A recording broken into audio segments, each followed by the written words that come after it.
નાયબ મુખ્યમંત્રી આદરણીય શ્રી નીતિનભાઈ પટેલ આપણી વચ્ચે છે. એમને વિનંતી કરું છું આપ મંચમાં મધ્યસ્થ થશો. શ્રી રવજીભાઈ વસાણીને વિનંતી કરું છું. શ્રી રવજીભાઈ આપ સ્વાગત કરશો માનનીય શ્રી નીતિનભાઈ પટેલ સાહેબનું, જે નિરાશાને કદી ખોતા નથી અને આશા કદી છોડતા નથી.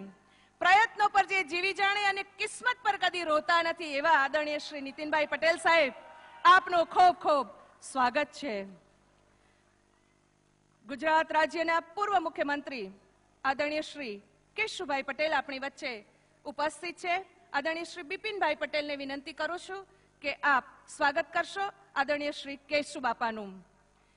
કેશુબાપાનું વ્યક્તિત્વ કેવું છે તો સિંહ જેવું કાળજું રાખે, શિયાળ જેવી ચતુરાઈ રાખે, રાજા જેવો ઠાઠ રાખે, પર્વત જેવી ઊંચાઈ રાખે અને વિમાન જેવી ઉડાન ભરે એ તો ભાઈ કેશુબાપા જ હોય.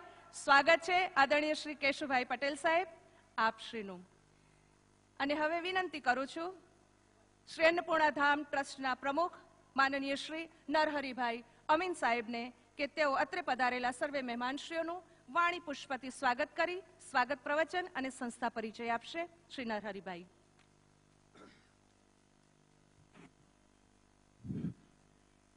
ગુજરાતના પનોતા પુત્ર અને સમગ્ર ભારતના કરોડો યુવાનોના હૃદય સમ્રાટ આદરણીય મુરબ્બી નરેન્દ્રભાઈ મોદી, રાજ્યના મુખ્યમંત્રી વિજયભાઈ, નાયબ મુખ્યમંત્રી નીતિનભાઈ, રાજ્યના ગવર્નર ઓપી કોહલીજી,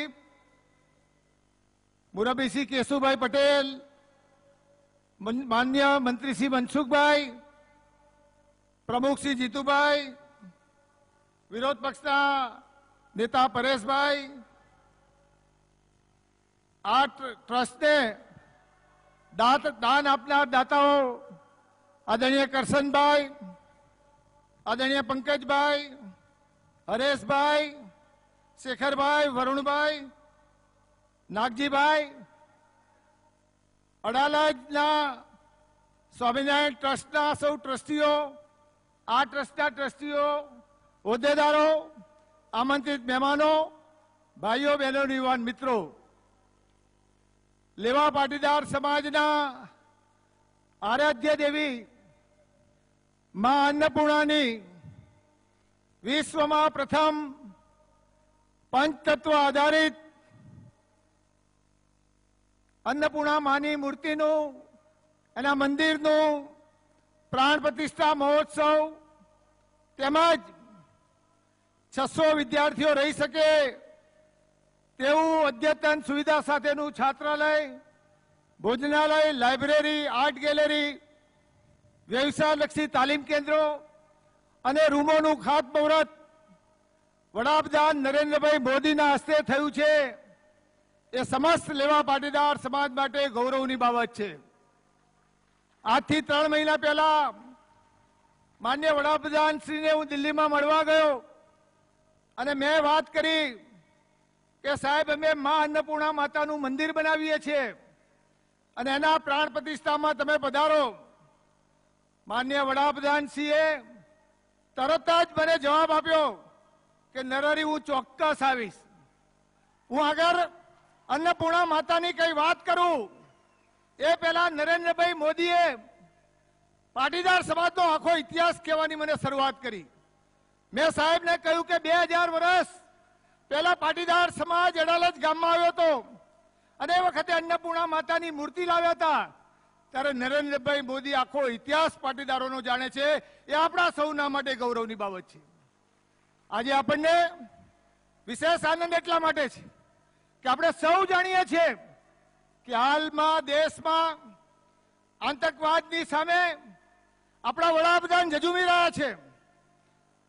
એમને કોઈ પણ હિસાબે આતંકવાદ નાબૂદ કરવાનું સમગ્ર દેશની પ્રજાને વચન આપ્યું છે. એવા સમયે મા અન્નપૂર્ણાના મંદિરની પ્રાણ પ્રતિષ્ઠામાં વડાપ્રધાન ઉપસ્થિત રહે એ આપણા સૌના માટે ગૌરવની બાબત છે. આ અન્નપૂર્ણા માતાનું મંદિર 5 કરોડ રૂપિયાના ખર્ચે બન્યું છે અને વિદ્યાર્થીઓનું છાત્રાલય 600 વિદ્યાર્થીઓ રહી શકે તેવું 25 કરોડના ખર્ચે બનનાર છે. અને અમને વિશેષ આનંદ અને આભાર માનીએ છીએ શ્રી સ્વામિનારાયણ ટ્રસ્ટ અડાલજનો, જેમણે 15 કરોડ રૂપિયાની જમીન દાનમાં આપી છે. એક પણ પૈસો લીધા વગર અમને દાનમાં આપેલી છે. માનનીય મુખ્યમંત્રી વિજયભાઈ રૂપાણી ઉપસ્થિત છે ત્યારે અગાઉ પણ અમે એમને મળીને વિનંતી કરી છે અને આજે ફરીથી વિનંતી કરવા માંગુ છું કે માનનીય મુખ્યમંત્રીશ્રીએ સમગ્ર ગુજરાતમાં એક ઐતિહાસિક નિર્ણય લીધો છે. કોઈ અગાઉની સરકારે આ નિર્ણય નથી લીધો. એવા ગુજરાતના સંવેદનશીલ મુખ્યમંત્રી વિજયભાઈએ નિર્ણય લીધો છે. સામાજિક સંસ્થાઓ, શૈક્ષણિક સંસ્થાઓ જમીન જે કપાતમાં ગઈ હોય એને 10% રાખીને બાકીની જમીન પરત આપવાનો નિર્ણય રાજ્ય સરકારે લીધો છે. ત્યારે અન્નપૂર્ણા માતાના આ ટ્રસ્ટમાં પણ એ જગ્યા અમને પરત મળે ત્યારે એ જગ્યા ઉપર 600 વિદ્યાર્થીનીઓ સમાજની અને બીજા સમાજની રહી શકે એવી હોસ્ટેલનું નિર્માણ કરવાનું પણ અમે વિચારેલું છે. આજના પ્રસંગે વિશેષ વાત નહીં કરતા માન્ય વડાપ્રધાનશ્રીને એક વિનંતી કરવા માંગુ છું. મને અનુભવ છે કે ગુજરાતના મુખ્યમંત્રી હતા ત્યારે અનેક વસ્તુઓ, અનેક પ્રજાલક્ષી કામો એમના હાથે ખાતમુહૂર્ત થયા અને ઉદ્ઘાટન પણ એમને જ કર્યું છે. ત્યારે આજે આ અન્નપૂર્ણા માતાના મંદિરની પ્રાણ પ્રતિષ્ઠા એમને કરી છે. 600 વિદ્યાર્થીઓ રહી શકે તેવું છાત્રાલયનું ખાતમુહૂર્ત કર્યું છે. વડાપ્રધાનશ્રીને મારી વિનંતી છે કે 2020 જૂનમાં 600 વિદ્યાર્થીઓ રહી શકે તેવી હોસ્ટેલનું નિર્માણ કરવાનો અમે નિર્ધાર કર્યો છે. ત્યારે જૂન 2020 પહેલા ફરીથી આ દેશના વડાપ્રધાન તરીકે તમે એનું ઉદ્ઘાટન કરવા આવો અને મહિલા છાત્રાલયનું ખાતમુહૂર્ત કરો એવી મારી વિનંતી છે. આજના પ્રસંગે નિર્માના ચેરમેન કરશનભાઈ પટેલ, જેડએસકેડીના chairman Pankajbhai, Hareshbhai Ravjibhai Vasani, Vasani group, Shekhar Patel Ganesh housing corporation, ભાઈસી વરુણ, ભાઈસી સિંગાળા, તેમજ સામે બેઠેલા અમારા લેવા પાટીદાર સમાજના 11 લાખના 110 થી વધારે ટ્રસ્ટીઓ અને અમારા ટ્રસ્ટના તમામ હોદ્દેદારોના અથાગ પ્રયાસથી 7 મહિનાના ટૂંકા સમયમાં માં અન્નપૂર્ણા માતાનું મંદિરનું ભગીરથ કામ પૂરું કરી શક્યા છે. એ જ રીતના 1 વર્ષમાં 600 વિદ્યાર્થીઓ રહી શકે તેવી હોસ્ટેલ પણ બનાવવાનો નિર્ધાર કર્યો છે. આજના પ્રસંગે ફરીથી વડાપ્રધાનના સમસ્ત લેવા પાટીદાર સમાજ તરફથી લાખ શુભેચ્છાઓ પાઠવું છું, લાખ અભિનંદન આપું છું.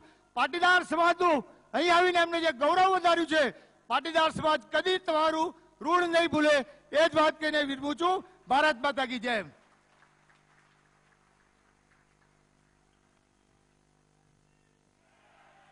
ખૂબ ખૂબ આભાર શ્રી નરહરિભાઈ અમીન સાહેબ. એક વખત જોરદાર ભારત માતા કી જય હો જાય. બોલો ભારત માતા કી. Yes, that is the spirit. અને હવે વિનંતી કરું છું દિવ્ય, નવ્ય અને ભવ્ય ભારતના પથદર્શક, માનવતા જેમનો જીવન મંત્ર છે, જે માનવ નહીં પરંતુ મહામાનવ છે એવા વડાપ્રધાનશ્રીને વિનંતી કરું છું કે શિક્ષણ ભવન અને અન્નપૂર્ણા ધામ મંદિરની બંને તકતીઓનું આપણે રિમોટ કંટ્રોલ દ્વારા ડિજિટલ અનાવરણ કરીશું. વિનંતી કરું છું માનનીય વડાપ્રધાનશ્રીને કે આપના વરદ હસ્તે બંને ડિજિટલ તકતીઓનું આપણે અનાવરણ કરીશું. શ્રી નરહરિભાઈ અમીન એમને રિમોટ કંટ્રોલ આપશે. આજે આપણી વચ્ચે માનનીય વડાપ્રધાનશ્રી કેવા છે તો મસ્તક એનું આભે ચડતું, મસ્તક એનું આભે ચढ़તું અને પગ પહોंचे पाताल, जो वादे नहीं इरादे लेकर आए हैं, ऐसे हिंदुस्तान के सरताज माननीय वडाप्रधान श्री आपको बहुत बहुत धन्यवाद. બંને તકતીઓનું અહીંયા અનાવરણ થઈ રહ્યું છે. જોરદાર તાલીથી આપણે બિરદાવીશું આ સમગ્ર કાર્યક્રમને. અન્નપૂર્ણા ધામ ટ્રસ્ટની અંદર આજે બે અદ્ભુત કાર્યો થવા જઈ રહ્યા છે. એ બંને અદ્ભુત કાર્યોનું અહીંયા અનાવરણ થઈ રહ્યું છે. ખૂબ સુંદર કાર્ય છે અને ફરી એક વખતમાં અન્નપૂર્ણાનો જય ઘોષ કરીશું. બોલો અન્નપૂર્ણા માત કી. ખૂબ ખૂબ આભાર આપશ્રીનો સાહેબશ્રી. દોસ્તો, સ્વામી વિવેકાનંદનું નામ નરેન્દ્ર હતું.